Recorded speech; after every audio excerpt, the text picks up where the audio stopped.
Words both on the page and in policy have resonated across borders. Please join me in welcoming Mr. Pranjal Sharma, economic analyst, advisor and author. We also warmly welcome Mr. Vikas Swarup, former diplomat, television host and the internationally acclaimed author of Q&A, which became the Oscar-winning film Slumdog Millionaire. And also, let's welcome Mr. Vineet Agarwal, Managing Director, Transport Corporation of India Limited. May I request Mr. Vineet Agarwal to please initiate the session. Thank you, and welcome to a very exciting session. We have the famous Ambassador Vikas Swarup, who's written the book Q&A. This is the book, and please go and buy a copy. I'm plugging you. The book, of course, was the basis of the movie Slumdog Millionaire, and since then, Ambassador Swarup has written several other books, which he will talk about as well. And he's a distinguished diplomat. So I'm going to ask him to introduce himself. Ambassador, in a few sentences, can you describe yourself and your career?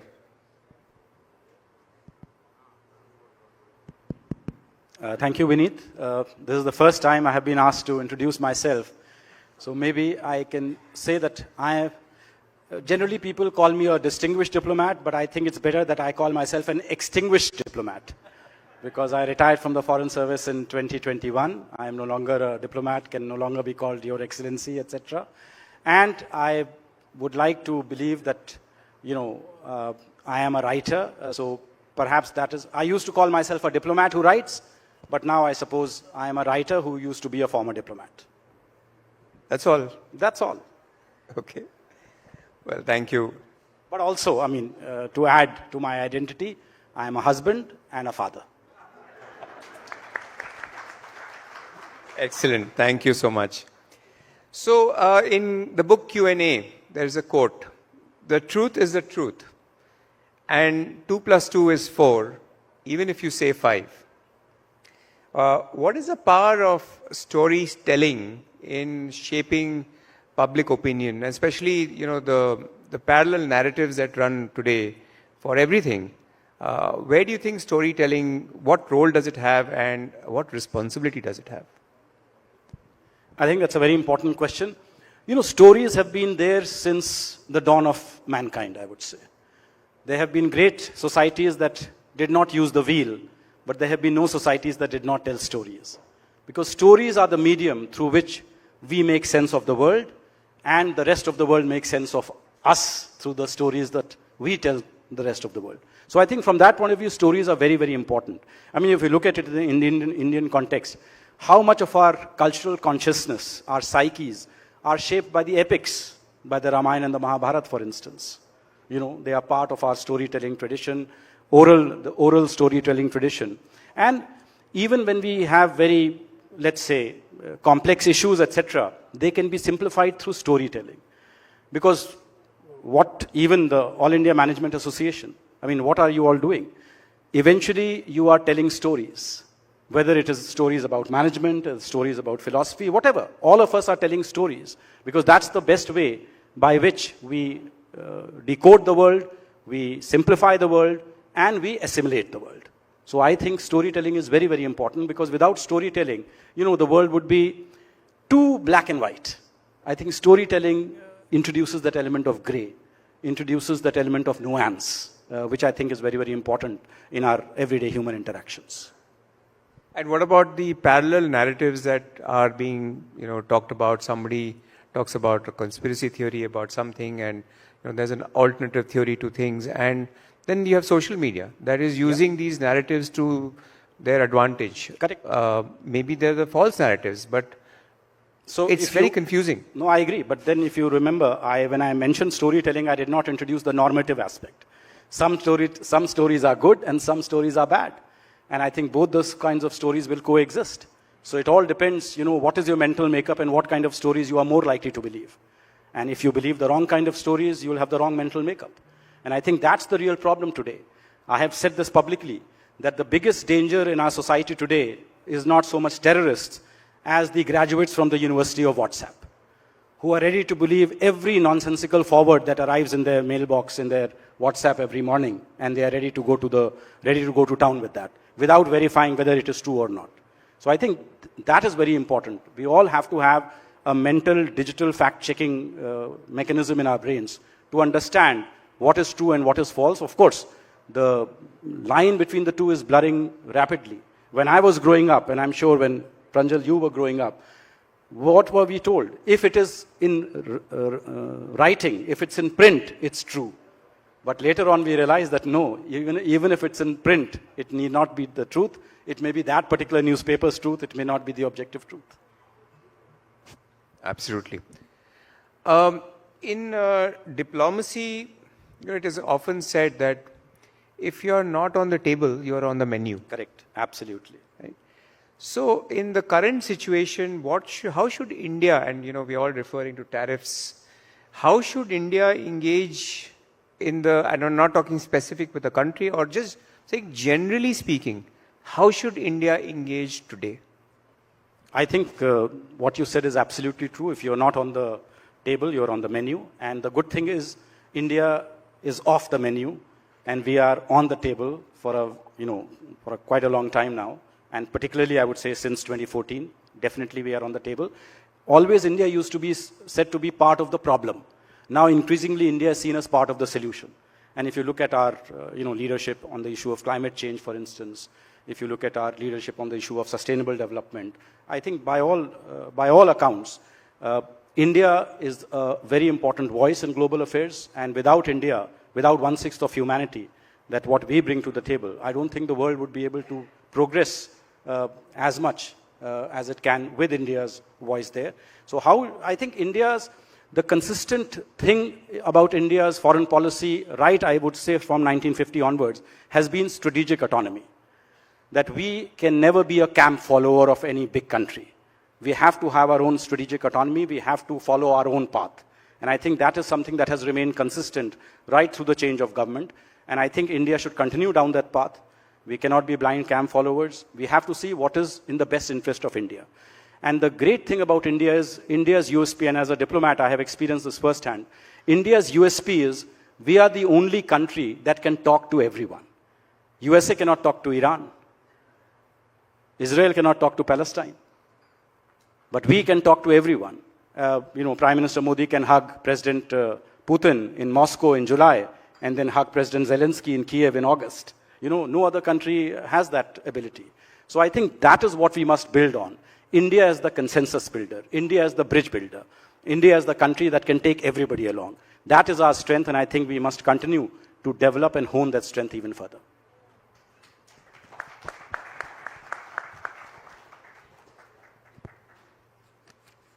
Again, I'm going to quote something from the book.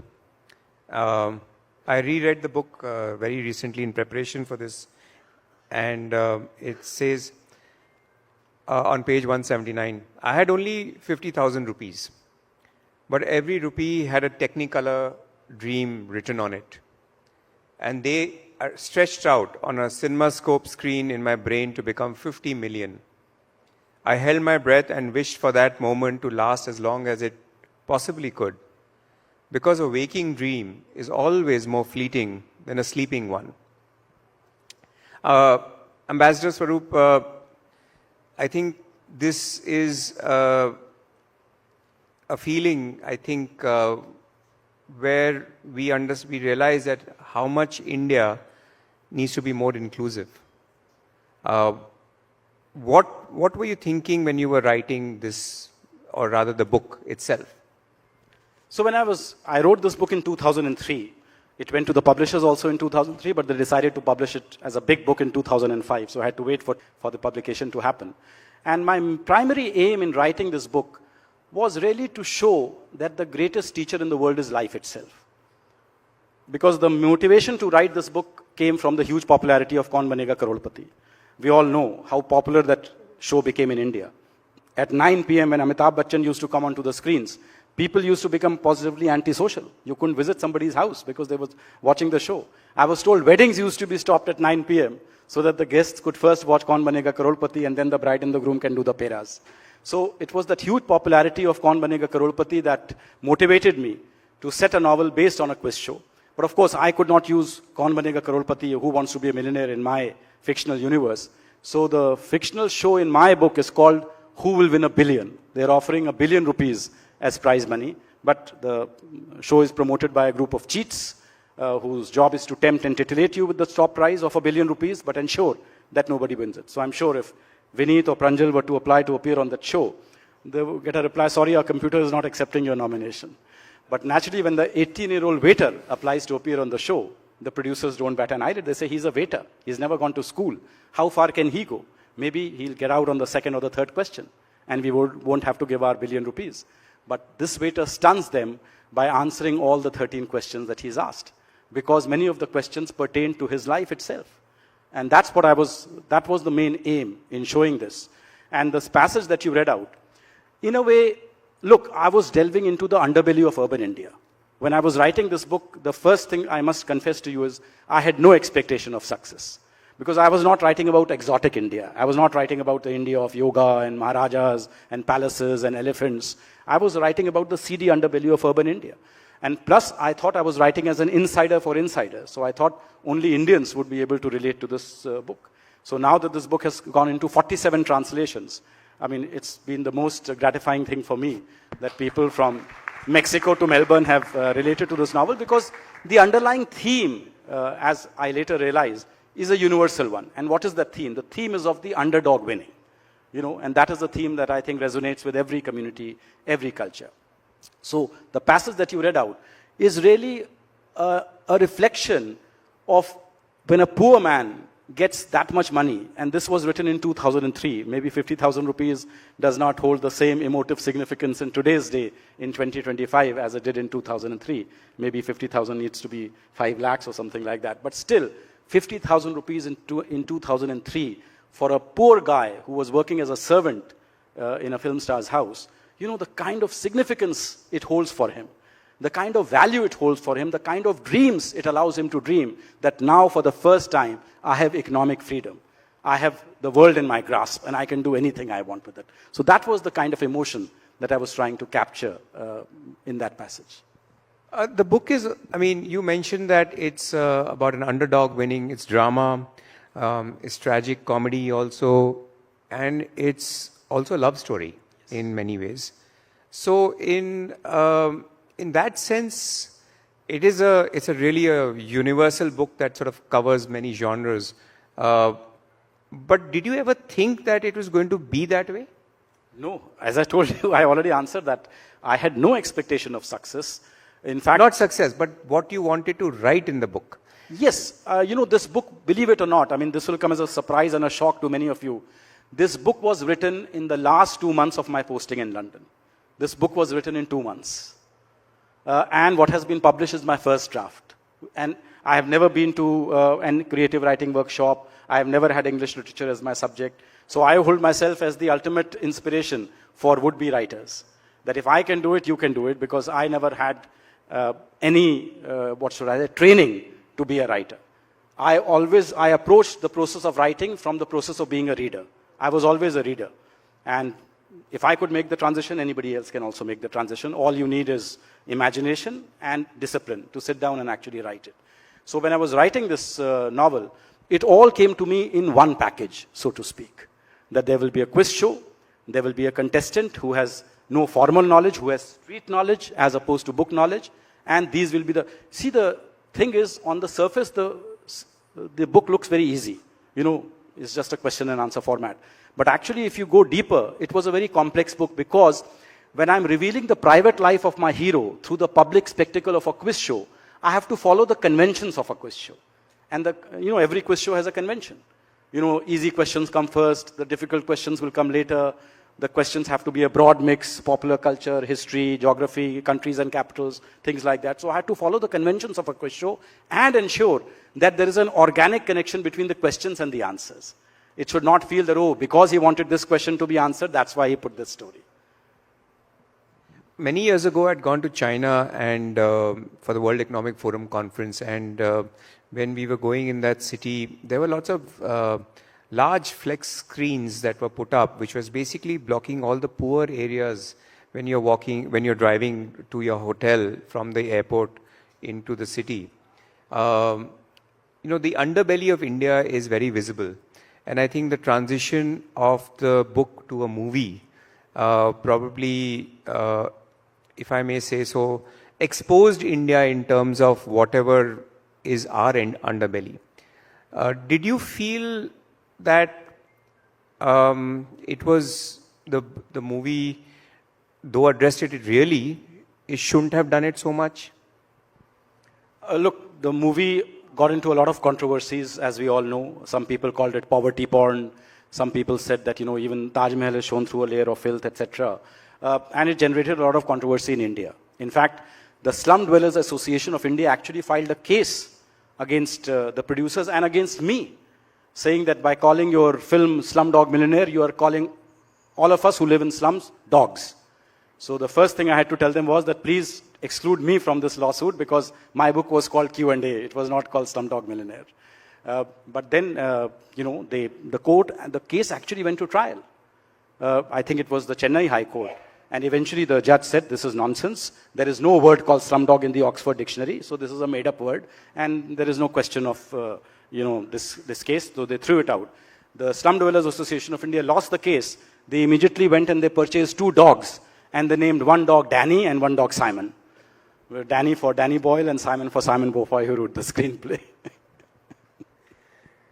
Okay, the other question is also related to this subject is India's soft power.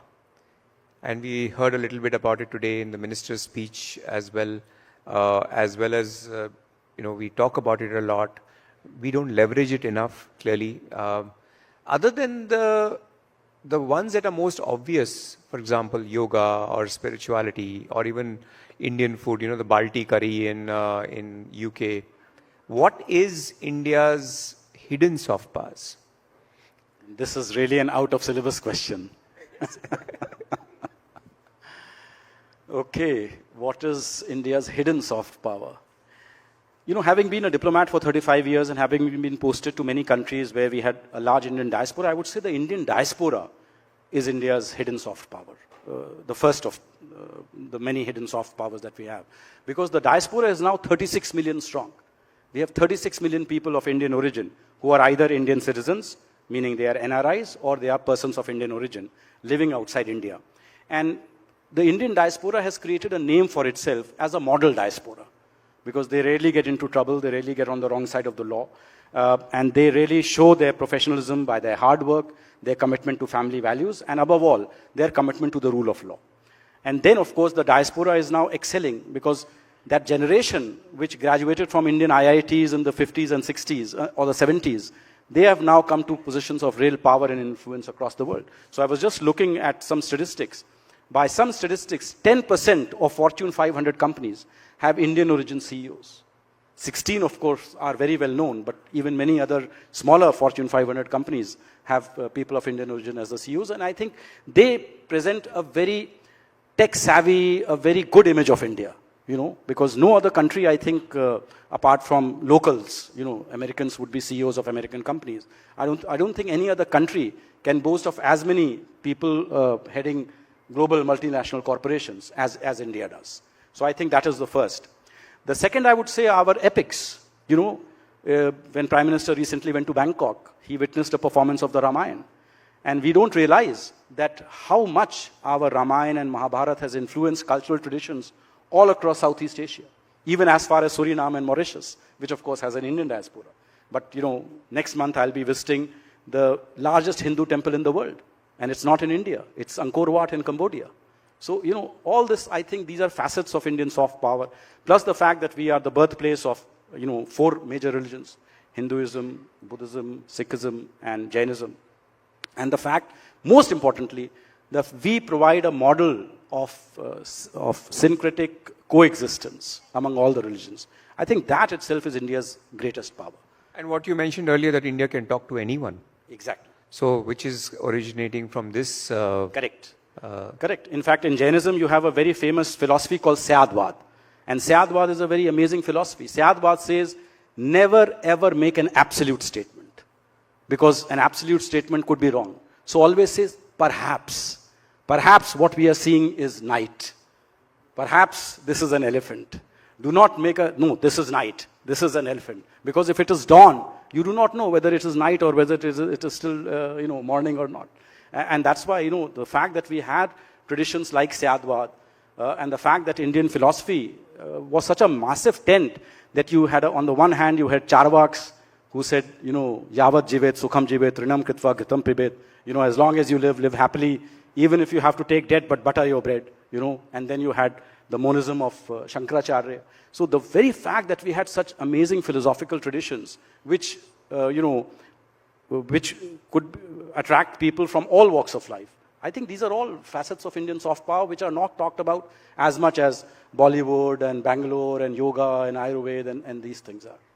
The very fact that Slumdog Millionaire आई थी 2008 में, अब हम 2025 में हैं, अभी भी अगर if this film is still attracting attention and people are still willing to make a sequel on it, which means कि कहानी अच्छी ही रही होगी. Vineet, Ambassador, I couldn't find this movie in any of the OTT channels. Because, as I said, it is the, what should I say? It is now the highest grossing independent film in history. It was made by an independent producer, not by any of the Hollywood studios. It was not made by Fox or Warner Brothers or Sony or Columbia. It was made by an independent, and they deliberately do not license it out. So I They had want to keep watch it very exclusive. I had to watch it on YouTube, unfortunately. Yes, exactly. I want to ask a question as audience, even though I'm sitting here. So for you, Ambassador, there is now from storytelling, the phrase is narrative. Yes, narrative. Right now, if either we narrative, look at, non-fiction or narrative. and some former ambassadors have written the books about how narratives have been created about Europe, about America, about the developed world, about the developing world.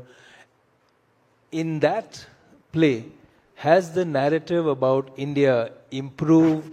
How has it transformed in the last few decades that you see? Because we have to move beyond the exotica to a country, an economy of serious reckoning, as you refer to.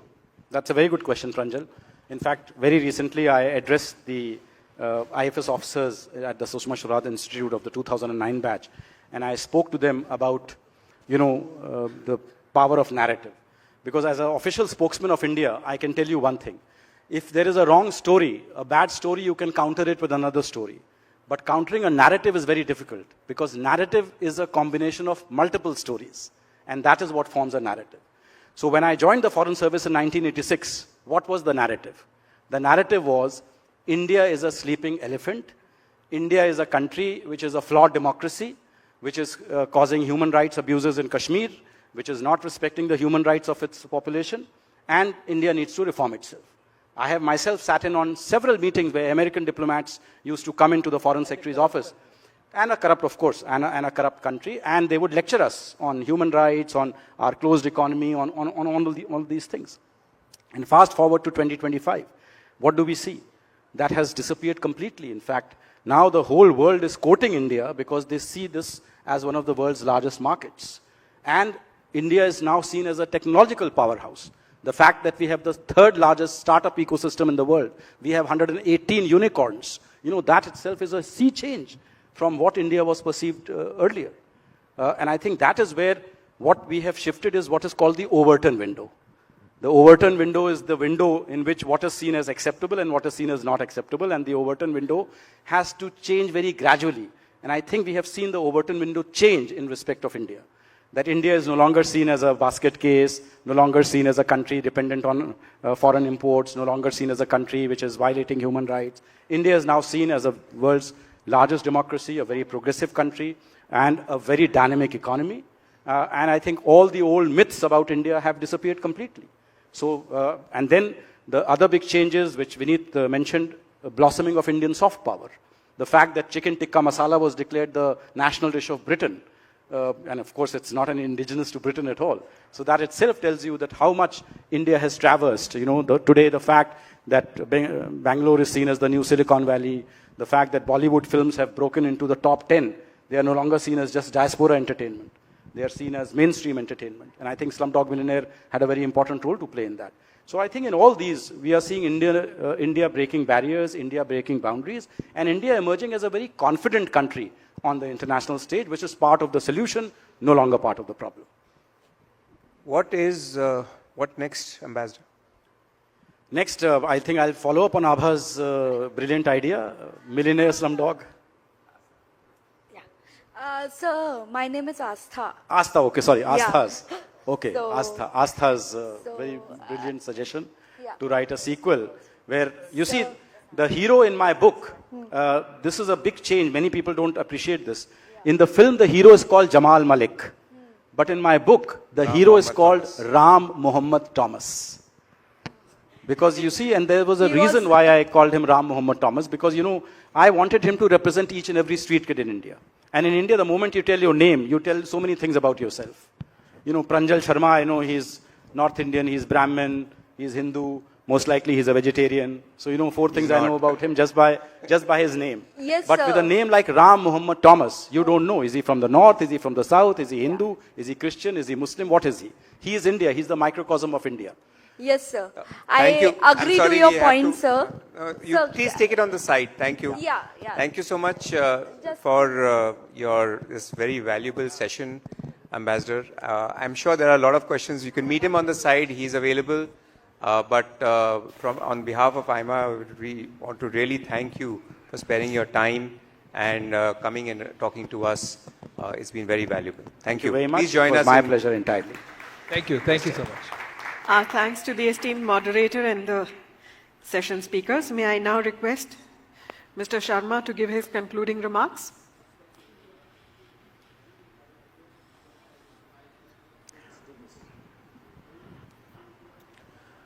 I think Ambassador Swaroop has been able to share very candid thoughts, and thanks to Vineet for doing research and came prepared after reading the book. But I think the key question that Ambassador Swaroop answered is that power of storytelling and also the power of narrative. The important thing is today for us to be able to articulate who we are and to be able to do it at an individual level, at an institutional level, and also at a national level. I think that's going to be the key takeaway for me. So please join me in thanking Vineet and Ambassador Swaroop for this conversation. Thank you. With that, I invite on stage Mr. P. Dwarkanath to kindly do us the honors of presenting the mementos for this session.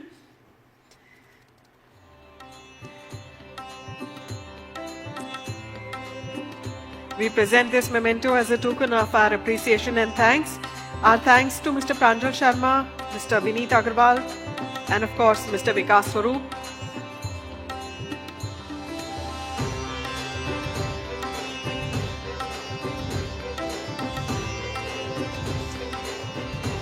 Thank you, Mr. Dwarkanath, for joining us on stage.